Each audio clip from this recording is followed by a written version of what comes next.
ነው ወደ ከናን ሄዱት? ምን መና እየበሉ ማለት ከየት የወረደ? ከሰማይ የወረደ ነው።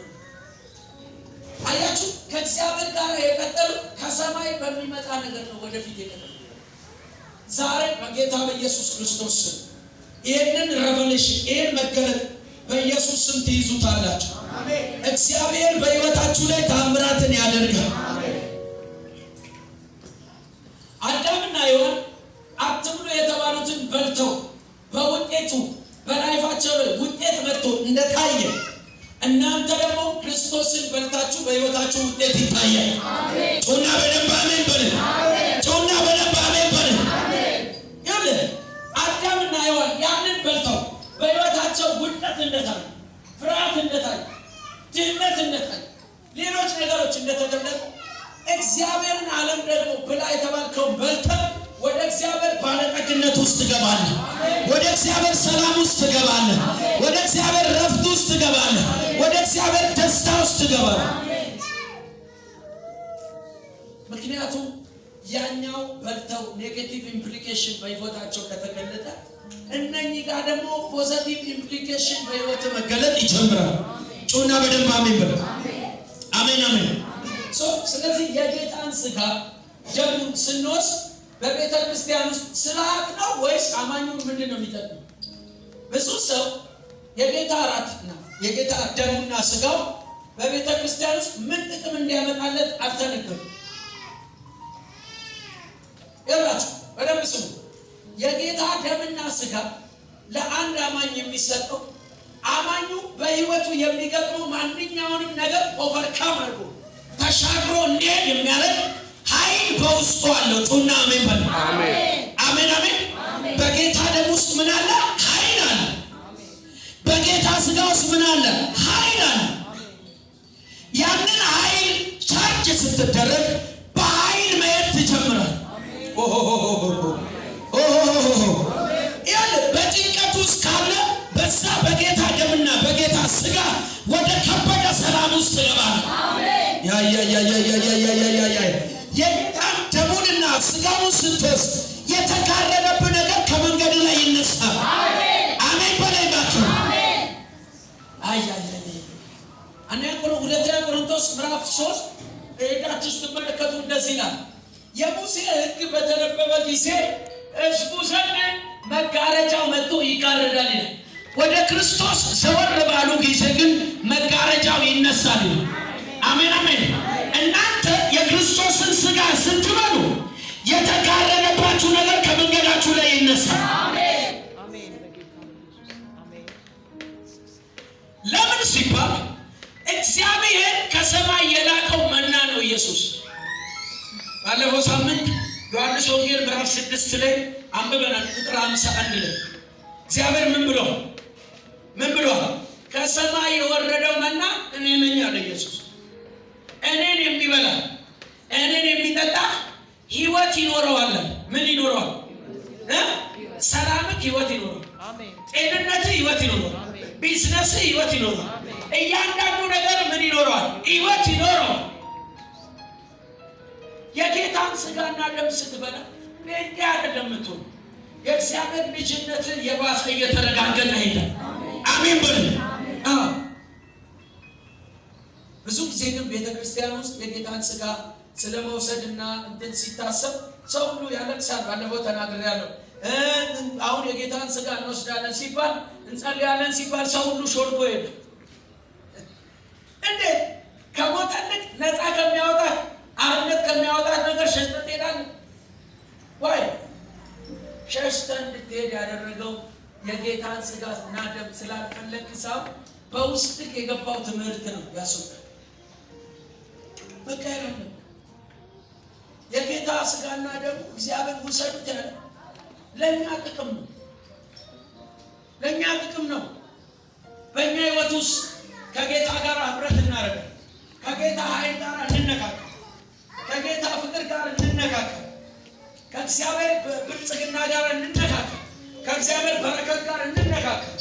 ለምን ያቺ ጥርኝ መታ እንኳን ከዛፉ ጋር ተሻሽታ ከሸተተች እናንተ የጌታን ሥጋና ደም ወስዳችሁ አለመሽተት አትችልም። እስቲ አልችልም በለው።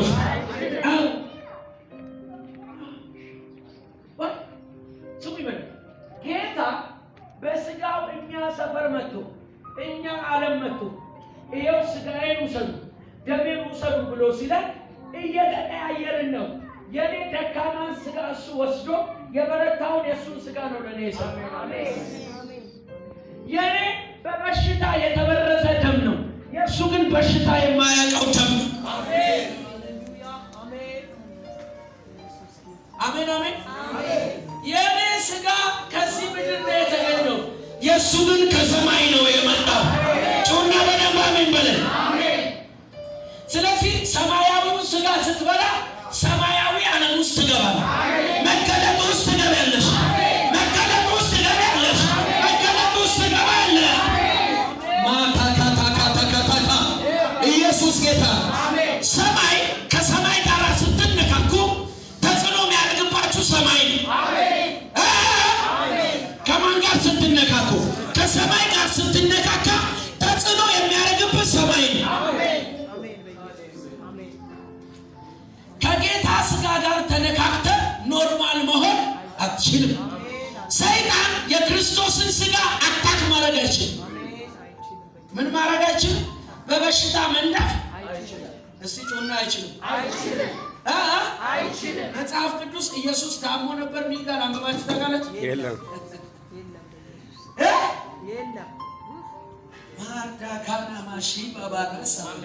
ኢየሱስ ጌታ።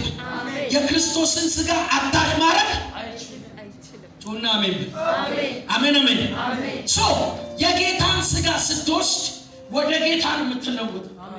አሜን አሜን አሜን። ይሄ የሚሞተው ስጋችሁ የማይሞተውን ያንን ስጋ ሲነካው ለሚሞተው ስጋችሁ ህይወት ይሰጣል። አሜን። ምን ይሰጣል? ህይወት ብቻ አይደለም፣ ክብር ይሰጣል፣ ሞገስ ይሰጣል። ሃሌሉያ። ጌታ ምስክር ነው።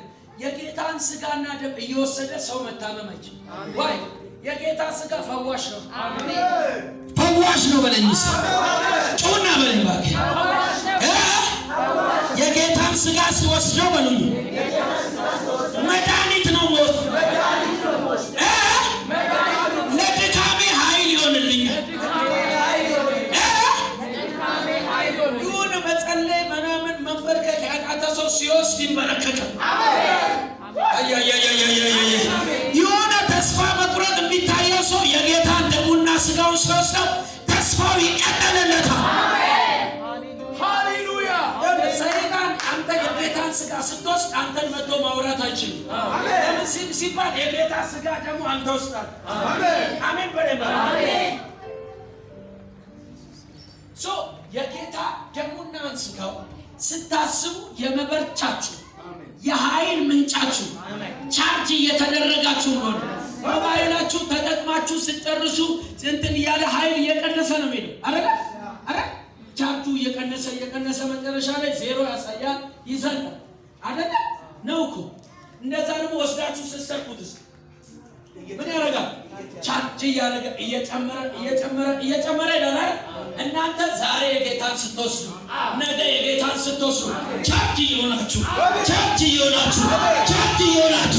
እሱን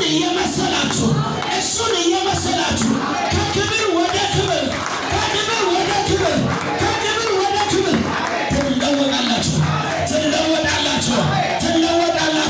ትለወጣላችሁ። ሃሌሉያ። ወዴት ትለወጣላችሁ? ከክብር ወደ ክብር። ለምን? የከበረ ስጋ ነው። የከበረ ስጋ ነው እኮ የመለኮት አካል እኮ ነው የሚለው። እስኪ ቆላስይስ ምዕራፍ 2 ቁጥር 9 ላይ ታወጣልኛል። ቆላስይስ ምዕራፍ 2 ቁጥር 9 ላይ ያለውን ቃል ታነብልኛል። ኢየሱስ ክርስቶስ ጌታ በክርስቶስ የማን ሙላት? የማን ሙላት? ምንድን ነው ሙላት? በሁሉ ነገር ብቁ መሆን ማለት ነው። አሜን አሜን። በጤንነት ብቁ፣ በሰላም ብቁ፣ በደስታ ብቁ፣ በክብር ብቁ፣ በኃይል ብቁ፣ በብልጽግና ብቁ፣ በበረከት ብቁ። አሜን አሜን። የመለኮት ምን ዳይሜንሽን ሙላት አለ። መጽሐፍ እኮ ደርሳችሁ እንድትሞሉ የሚል ቃል አለ አለ ኤፌሶን ምዕራፍ 3 ደርሳችሁ እንድትሞሉ ይላል ቁጥር 19 ምዕራፍ 3 እሺ አንብብልኝ። በአካል በእርሱ ይኖራል። በምን በአካል በእርሱ ይኖራል። አልሰማችሁ ወይ? ድገምና አንብብ። በአካል በእርሱ ይኖራልና። በምን በአካል በምን በአካል በአካል ማለት ምን ማለት ነው? በክርስቶስ ስጋና ደም ማለት አሜን አሜን። በእሱ ውስጥ ይሄ ሁሉ የመለኮት ሙላት በስጋ ውስጥ ፓክድ ነው። ይሄንን ፓኬጅ ነው ይዞ የመጣው ወደ ፍጥረታውያን። የእግዚአብሔር ደስታ እዛ ውስጥ፣ የእግዚአብሔር ሰላም እዛ ስጋ ውስጥ፣ የእግዚአብሔር ክብር እዛ ስጋ ውስጥ፣ የእግዚአብሔር ኃይል እዛ ስጋ ውስጥ፣ የእግዚአብሔር በረከት እዛ ስጋ ውስጥ ተሞልቶ ፓኬጅ ይዞ ነው የመጣው። አሜን አሜን። በፓኬጅ ነው ወደ ፍጥረታዊ ዓለም የመጣው። ይህን ስጋ ኢየሱስ መጣና እንደዚህ አለ። ሉቃስ ወንጌል ምዕራፍ 22 ላይ እንካችሁ ይሄ ለእናንተ የሚቆረስ የአዲስ ኪዳን ስጋዬ ነው። ይሄ ለእናንተ የአዲስ ኪዳን ደሜ ነው። ውሰዱት።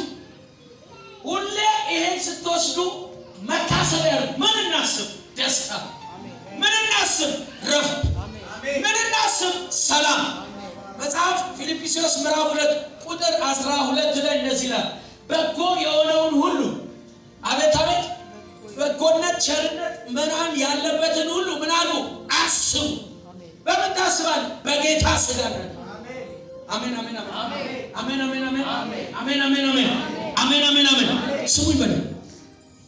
በክርስቶስ ኢየሱስ ስጋ ውስጥ እግዚአብሔር ፓኬጅ ነው ያስቀመጠው። ይህንን ስጋ ስትወስዱ፣ የጌታን ደሙን ስትወስዱ እናንተ መለኮታዊ ዓለም ውስጥ ነው እየገባችሁ ያላችሁት። ሰይጣን እናንተን መዋጋት፣ እናንተን ፋይት ማድረግ ያቆማል። ለምን? ፋይት የሚያደርገው ከማን ጋር ይሆናል? ከጌታ ጋር ይሆናል። ለምን? ጌታን የወከለው ማን ነው? ስጋውና ደሙ አይደለ? ነው እኮ። እኔም ፍጥረታዊ ዓለም ላይ የወከለኝ ማን ነው? ይሄ ስጋና ደም ነው። ስለዚህ እግዚአብሔር በዚህ መንገድ አማኞች እንዲበረቱ እንዲጠነክሩ እግዚአብሔር ይሄንን ለቤተ ክርስቲያን ሰጥቷል። ከክርስቶስ ስጋና ደም ጋር ህብረት ስታረጉ የጴንጤ ስርዓት እየወሰዳችሁ ሳይሆን ከመለኮት ዓለም ጋር እየተገናኛችሁ አልገባችሁ? አብዛኞቻችሁ በተጽዕኖ ውስጥ ነው ያላችሁ። ቢ ፍሪ in the mighty name of Jesus. አሜን አሜን አሜን አሜን። አው ጥቂት ነገር ስለ ደሙ እናገርና ከዛ ጨርሳለሁ። ስለ ደሙ እንጨርስና እናገርና ጨርሳለሁ። ወንድሜ አትውጣ፣ ባለሞተር መልእክት አለ። ኢየሱስ ጌታ። እዚህ ሄደ ከከበረ ነገር ሄደ የት ልትሄድ? ፕሊዝ ሌሎቻችሁ እንዳትወጡ። ማናችሁ? በኢየሱስ ስም አዝዣችሁ። አሜን። ይሄ የእግዚአብሔር ቤት ነው። ልባችሁ ውስጥ ሐሳብ ሲመጣ ያን ሐሳብ ተከተላችሁ አትሄዱ። እግዚአብሔርን ሐሳብ አስጨርሱ። አሜን። እኔ ስለ ሰማይ ያወራው እናንተ ልትሄዱ ትፈልጋላችሁ? ለነገሩ ስለዚህ ሲወራ ሰዎች ይሄዳሉ። ኢየሱስም ሲያወራ ይሄዳል። አረ ብዙ ሰው ሄደ። ከዛስ እናንተስ ልትሄዱ ትወዳላችሁ አለ። ስለ ጌታ ደምና ራስ ሲያወራ ነው። ከሄድ ክብረት የለም ጌታ በደም ስማ። የክርስቶስን ደም ጥቂት ነገር እንመለከታለን። ኢየሱስ ጌታ። ሮሜ ምዕራፍ 3 ቁጥር 25 ገዜ ሮሜ ምዕራፍ 5 ቁጥር 9 ሄኒ ኤፌሶን ምዕራፍ 1:7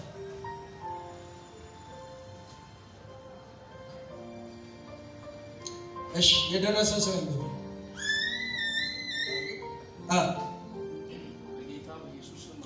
እሺ አሁን በደሙ ከጸደቀን። አሁን መቼ? አሁን በደሙ ከጸደቀን። በደሙ ምን ካደረግን? እሺ ይልቁንማ በእርሱ በኩል ከእግዚአብሔር ቁጣ እንዴት የእግዚአብሔር ጠላቶች ሳለን በልጁ ሞት ከእርሱ ጋር ተሳለቅን እርቅን ካገኘን በሕይወቱማ መዳናችን እንዴት የላቀ አይሆንም? አሜን። በኢየሱስ ስም እንደዚህ ይላል፣ በደሙ ምን ካረግን? ከጸደቅን ከእግዚአብሔር ቁጣ እንድናለን። እግዚአብሔር የተቆጣው ሰይጣን ላይ ይስሙ ይበል።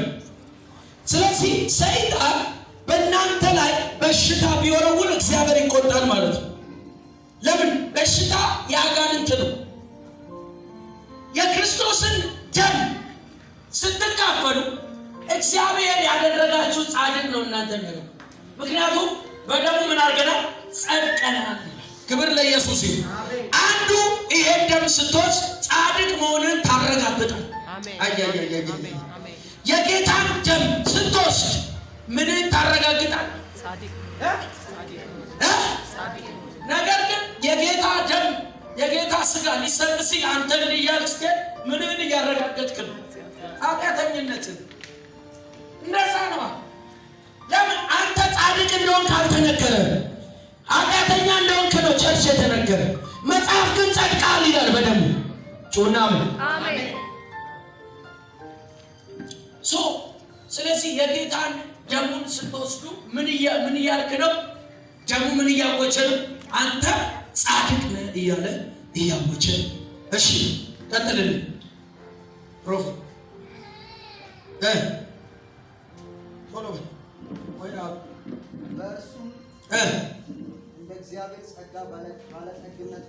በእርሱም እንደ እግዚአብሔር ጸጋ ባለጠግነት በደሙ በተደረገ ምን ቤዛነት የኃጢአትን ይቅርታ አገኘን ይላል። ኢየሱስ ጌታ ነው። ስለዚህ የጌታን ደም ስትወስድ እኔ ኃጢአተኛ አይደለሁም እያለ ክብር ለኢየሱስ ይሁን።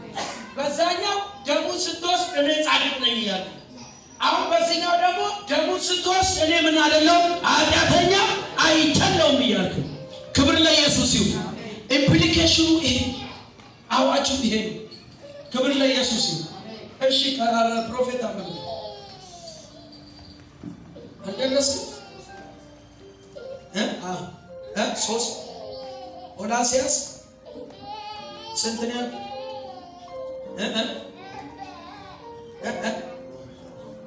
ቆላስይስ ምዕራፍ 1 ቁጥር 10 ቁጥር 5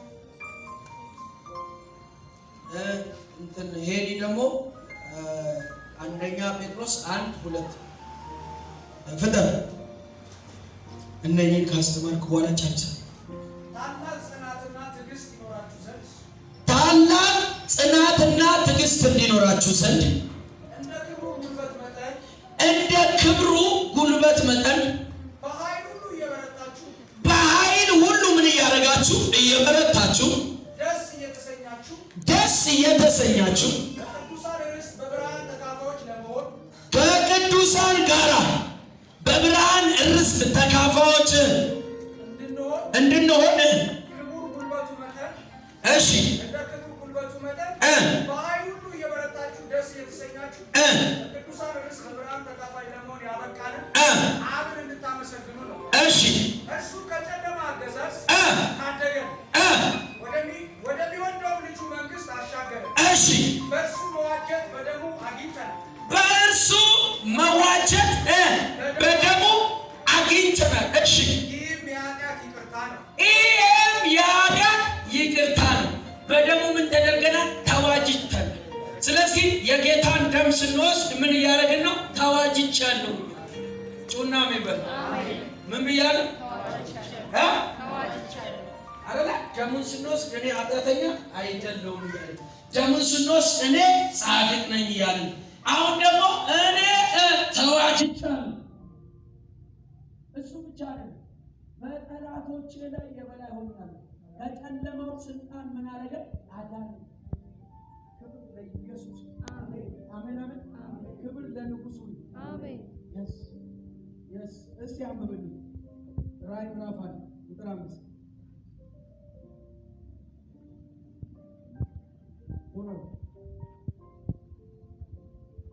እንዲሁም ታማኝ ምስክር ከሙታን በኩርና የምድር ነገሥታት ገዢ ከሆነው ኢየሱስ ክርስቶስም ጸጋና ሰላም ለእናንተ ይሁን። እሺ ለወደደንና ኃጢአታችንን በደሙ ላነጻን ምን አደረገን?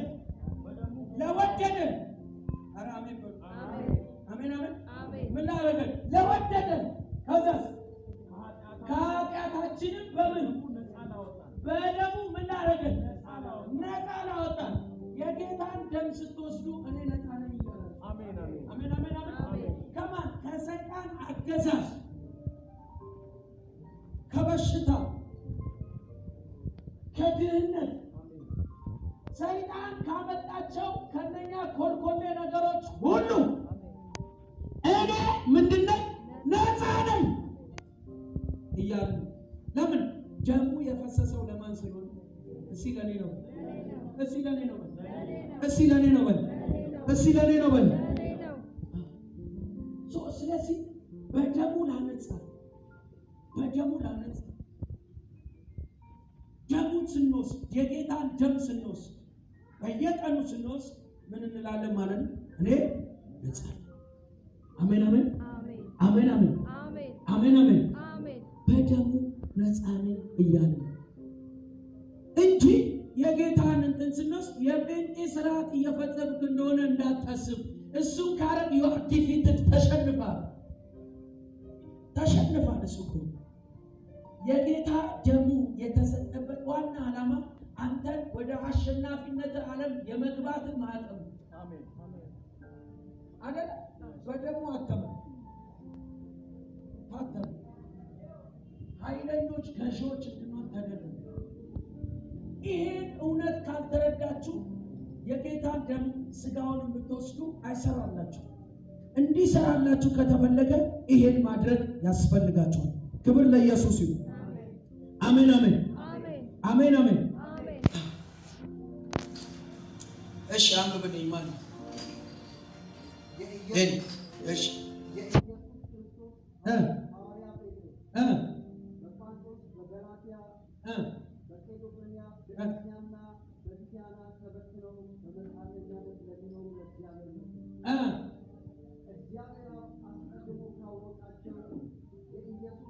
እግዚአብሔር አብ አስቀድሞ ካወቃቸው የኢየሱስ ክርስቶስን ለመታዘዝ በደሙ ለተረጩና በመንፈስ ቅዱስ አማካኝነት ለተቀደሱ ምን በደሙ ማንን ለመታዘዝ? ኢየሱስ ክርስቶስን ምን ለማለት? እናንተ ለሰማይ ለመታዘዝ ከፈለጋችሁ ደሙን ትወስዱ። ደሙን ስትወስዱ መታዘዝ ውስጥ ትገባላችሁ። ለእግዚአብሔር ቃል መታዘዝ ትጀምራላችሁ። ቃሉ ላይባችሁ ላይ እንዲሰራ እድል ያገኛል። ግን የክርስቶስን ደም እንደ ሌላ ነገር ካያችሁ አብራችሁ ቃሉን ነው የምትቃወሙ፣ ኢየሱስን ነው የምትቃወሙ። ደሙን ስትወስዱ ግን ወደ መታዘዝ ውስጥ ትገባላችሁ። አሜን አሜን። አብርሃምን እኮ ወዳጄ ያስባለ ምን ነው? እግዚአብሔር አብርሃምን ሲጠራ ወዳጄ አብርሃም ነው ያለው። ለምንድን ነው?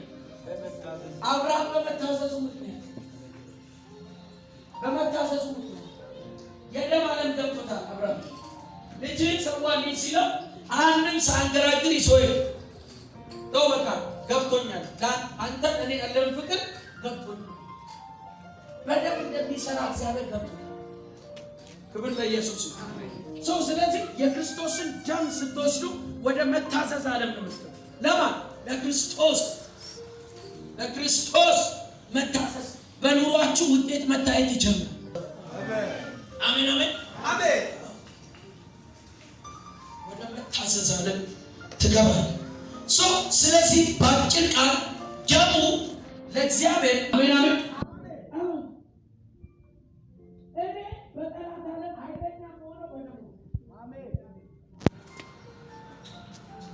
ሰይጣን ለኔ የሚሸነፍበት አንዱ ምክንያት የክርስቶስ ደም በእኔ ውስጥ ስለሚኖር። አሜን አሜን። የጌታን ደም ስትወስዱ ትበረታላችሁ። አሜን። አሜን። ኃይል ታገኛላችሁ። አሜን። ኃይል ትታጠቃላችሁ። ክብር ለኢየሱስ ይሁን። ስለዚህ እግዚአብሔር ይሄንን ያደርግ ዘንድ ወስኗል።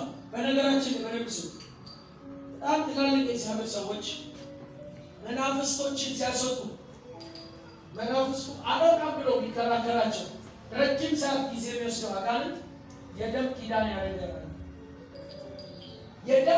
ያደረገ አጋንንት ከአጋንንቱ ጋር በደም የተሳሰሩ ከሆነ ለዛ ሰውዬ በአጭር ጸሎት አይሰማም። ለምን? ኪዳኑ ከምን ጋር? ከደም ጋር። ደም ደግሞ ምን አለው? ውስጥ ይወጣል።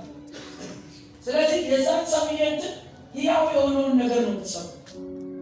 አንዴ 2 ቀን 3 ቀን 4 ቀን ድረስ ቆይተን አጋንንት ያስወጣንበት ጊዜ ነው።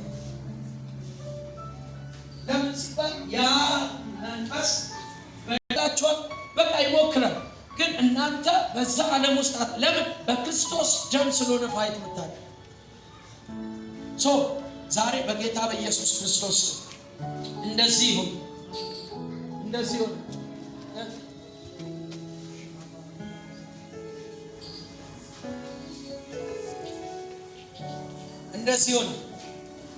ዛሬ የጌታን ደምና ስጋ ወስደን ነው የሚለው። ማንም ሰው ከዚህ ጋር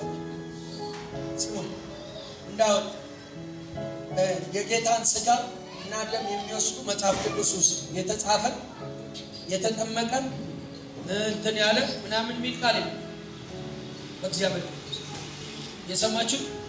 የጌታን ስጋና ደም ግን ለመውሰድ አንድ ክራይቴሪያ አለ። እሱ ምንድነው?